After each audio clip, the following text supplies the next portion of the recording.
पुढच्या 48 तासात अश्विनी वैष्णवसह भाजपचे 2 निरीक्षक महाराष्ट्रात येणार। 29 तारखेला भाजपच्या आमदारांची नेता निवडीची बैठक। मुख्यमंत्री पदासाठी देवेंद्र फडणवीसांच्या नावावर दिल्लीत शिक्कामोर्तब। गृह मंत्रालयही फडणवीसांकडेच राहणार, सूत्रांची माहिती। एकनाथ शिंदेंकडे नगरविकास खातं कायम, तर अजितदादांकडे पुन्हा अर्थ खातं जाणार असल्याचीही सूत्रांची माहिती। ईव्हीएम विरोधातील याचिका सुप्रीम कोर्टाने फेटाळली। मतपत्रिकेद्वारे पुन्हा निवडणुका घेण्यास कोर्टाचा नकार। जिंकल्यावरच ईव्हीएम चांगलं वाटतं का, कोर्टानं याचिकाकर्त्यांना सुनावलं। भारत जोडो नंतर काँग्रेस आता ईव्हीएम छोडो यात्रा काढणार। अध्यक्ष मल्लिकार्जुन खरगेंची घोषणा, ईव्हीएम मोदी शहांच्या घरात ठेवा, आम्हाला मतपत्रिकेवरच मतदान हवं, काँग्रेस आक्रमक।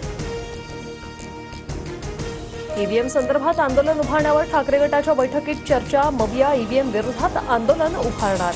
उद्धव ठाकरे मविया नेत्यांशी चर्चा करून भूमिका घेणार, सूत्रांची माहिती।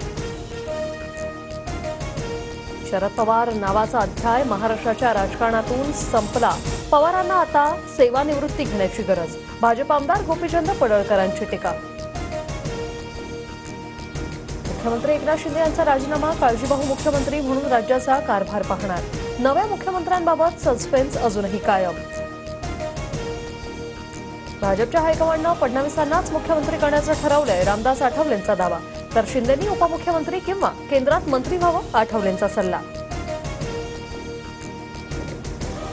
मनोज जरांगेंचा सामूहिक आमरण उपोषणाचा इशारा। सरकार स्थापनेनंतर उपोषणाची तारीख जाहीर करणार, जरांगेंची घोषणा।